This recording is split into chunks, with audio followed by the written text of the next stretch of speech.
Mais bonjour, pour ceux qui ne me connaîtraient pas, je m'appelle Patrick Bayard, passionné de chasse et propriétaire d'armes d'épaule. Je vous dis propriétaire d'armes d'épaule parce que je vous fais une deuxième intervention sur le fameux registre des armes d'épaule. Pourquoi? La raison est simple. Ceux qui s'en ont pas rendu compte, vous allez vous en rendre compte dans les prochaines semaines. C'est le sujet de l'heure. C'est le sujet chaud, dû à la réticence du faible taux d'armes enregistrées à l'heure actuelle. On parle de 20 à 22 %. Donc, c'est certain que vous le vouliez ou non, vous allez en entendre parler dans les prochaines semaines. Dans ce 20 à 22 % d'armes enregistrées à l'heure actuelle au Québec, il y a quelque chose qu'il faut mettre au clair. Depuis le 29 janvier 2018, toute arme achetée neuve en magasin est automatiquement enregistrée. Donc, dans le 20 à 22 %, selon moi, je pense que je ne me trompe pas, là, c'est peut-être 12 à 15 % de ces armes-là. Autrement dit, 12 à 15 % des armes qui ont été enregistrées automatiquement parce que les propriétaires n'ont pas le choix. Donc, si on regarde la différence qui reste, on parle peut-être de 10 %, c'est des gens que volontairement, eux autres, ils ont pris leur arme qu'ils avaient déjà, puis qui ont été sur Internet, sur le site du CIAF, enregistrer leurs armes à feu. Depuis un petit bout de temps, je vois des gens sur les réseaux sociaux, même à la radio, des lignes ouvertes, des gens qui disent on ne comprend pas la réticence des chasseurs, c'est gratuit, ça coûte rien. Excusez-moi, là, mais quand j'entends ça, les oreilles me saignent. Un enfant dirait ça, je pourrais comprendre. Parce que lui, pour lui, il s'en va sur Internet, ça coûte rien. La même chose que quand je vais avoir mon service de santé, ma carte d'assurance maladie, je sors ma carte, mais je ne sors pas d'argent. Un enfant comprendrait ça parce qu'il ne sort pas physiquement d'argent. Mais un adulte qui ne comprend pas que ce registre-là, on en entend tellement parler depuis longtemps, il est rendu à 20 quelques millions, on paye tout. La personne qui me dit que ça coûte rien, elle paye à l'heure actuelle ce registre-là, puis elle va payer. Puis si ça continue, ses enfants et ses petits-enfants vont payer.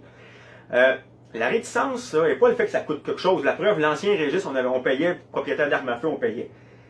La réticence, c'est qu'à un moment donné, là, il y a une expression qui dit apprendre de nos erreurs. Ben, il y a des gens là, qui mériteraient de lire cette phrase-là à répétition jusqu'à temps qu'ils comprennent.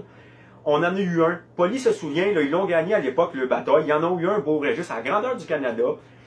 Puis, à un moment donné, quand on voyait comment ça coûtait, à un moment donné, il y a un parti qui a dit c'est assez, si je rentre au pouvoir, je démolis ça, ce registre-là. C'est la première chose qu'ils ont faite dès qu'ils ont rentré au pouvoir. Avez-vous remarqué, il n'y a eu aucune opposition. Toutes les partis de l'opposition, il n'y a personne qui est allé lui dire non, non, on laisse ça là, hey, ça a coûté tellement cher, on va le laisser là. Vous n'avez pas vu d'opposition, il n'y a aucune province non plus qui a dit on veut le garder. Pourquoi? La simple raison, ça n'a pas marché. On l'a fait l'essai, comme on dit.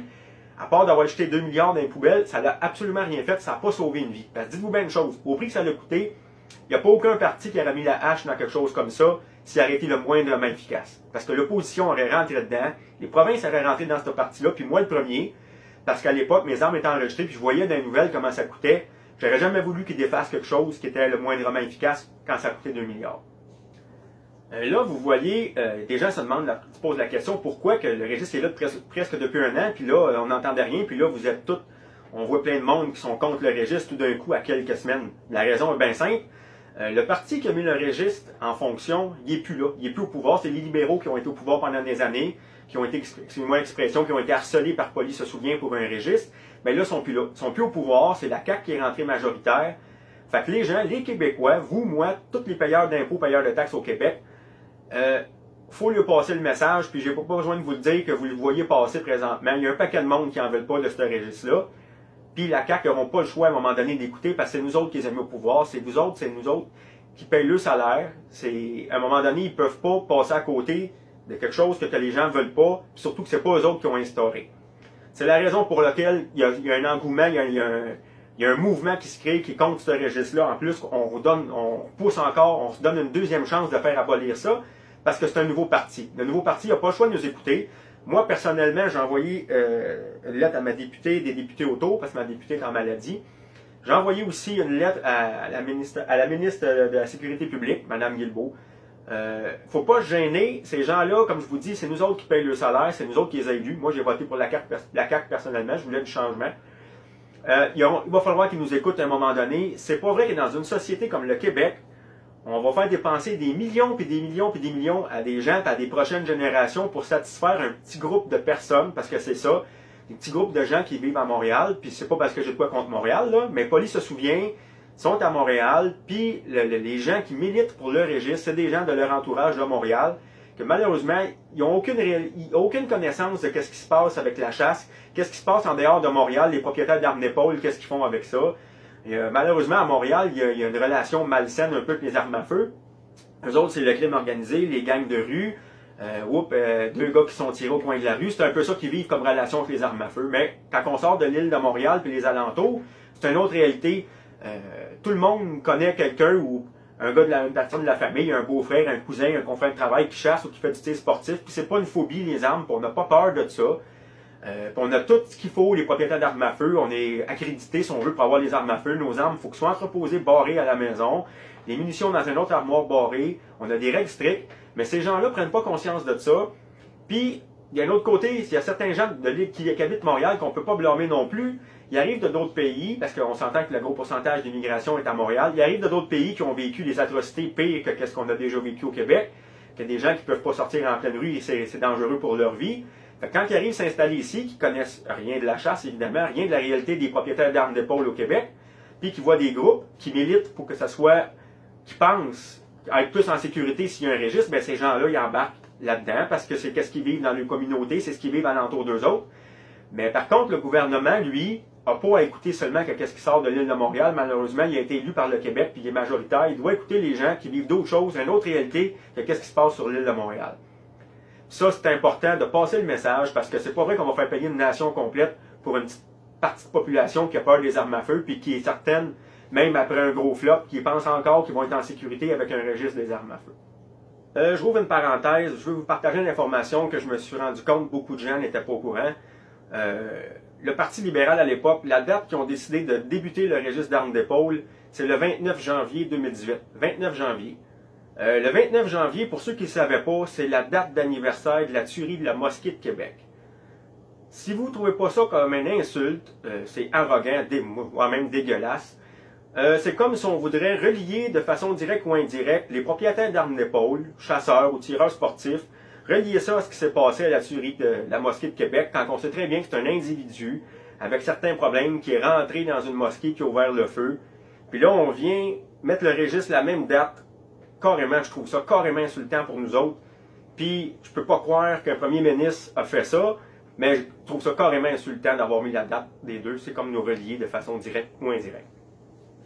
Dans les prochains jours, prochaines semaines, vous allez voir des sondages. Il y en aura de plus en plus. Faites attention, les sondages. Comme celui que j'ai vu hier, les sondages qui sont faits par Police se souvient. Évidemment, ils sont de l'île de Montréal. Vous n'aurez pas pantoute leur juste. Ils vont vous dire que 78% des Québécois veulent un registre. Ce qui est totalement faux.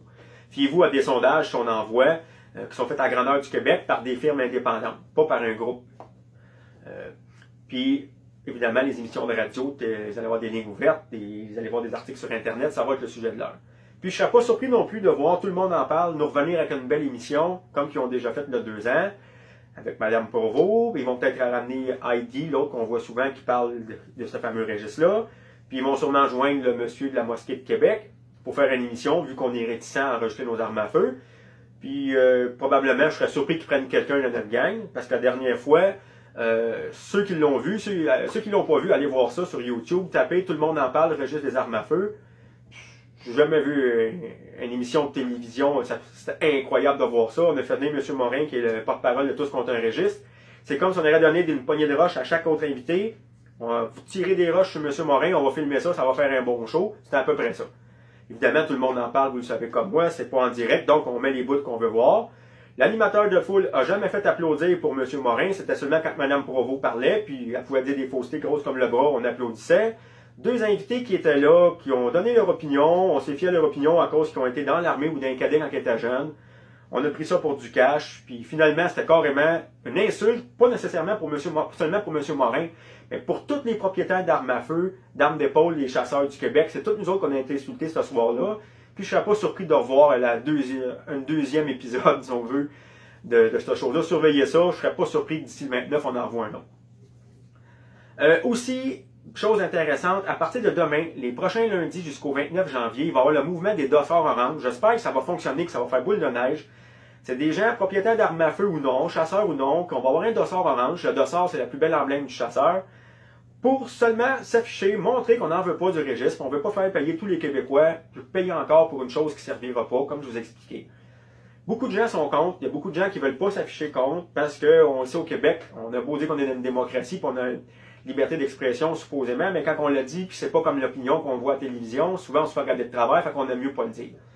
Mais le dossard, vous n'avez pas un mot à dire, vous prenez le dossard, vous allez prendre votre café au thym, vous allez travailler, magasiner, vous avez un dossard sur le dos. À un moment donné, après une couple de lundi, ce que ça souhaite que ça fasse, c'est que ça fasse boule de neige, puis que les médias, ça allait s'interroger, c'est quoi ces dossards-là, c'est quoi? On va avoir vraiment l'heure juste.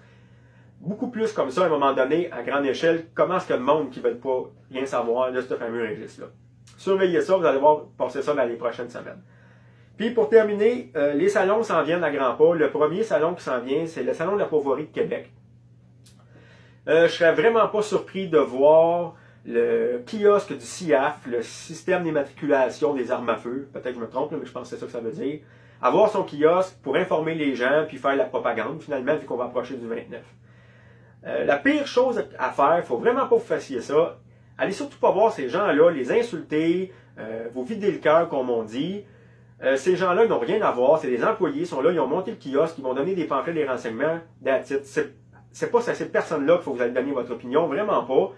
La plus belle chose qu'on peut faire, les gens qui vont aller visiter ces salons-là, vous ignorez totalement le kiosque. Vous passez en avant du kiosque comme si c'était un kiosque vide. Vous pouvez lui regarder un petit sourire, pas de problème avec ça, mais allez pas au kiosque, surtout pas pour lui donner un char de bêtises, ou même prendre des informations. Les informations, si vous les voulez, de toute façon, sur le site internet sont là. Ce qu'il faut qu'on lui passe comme message, les salons, de manière ça fonctionne, ça fait plusieurs que je fais. Quand le salon est terminé après ton 4 jours, tu as un rapport à faire à ton superviseur. Ils vont te demander l'achalandage, comment est-ce qu'il y a eu de monde dans le magasin. Puis à ton kiosque, y a-tu eu beaucoup de monde qui sont venus te voir, tu donner des informations. Puis quand ils vont ramener le boîte de pamphlets pleine, le message va être passé clair que les gens qui ont fait ces salons-là, ils n'en veulent pas de ce registre-là, puis ils ne sont pas venus prendre les informations. C'est le plus beau message qu'on peut les passer. On n'a même pas de salive à dépenser, on les ignore totalement. That's it, that's all, comme on dit. Fait que ça va être le sujet qu'on va entendre parler dans les prochaines semaines. Gardez l'œil ouvert, vous allez voir d'autres gens qui vont faire comme moi des interventions. Puis dépendamment de l'évolution de comment ça va changer, l'évolution de ce dossier-là, je vais probablement revenir avec d'autres capsules. On va voir comment ça va évoluer. Là-dessus, passez une belle semaine, puis on se reparle.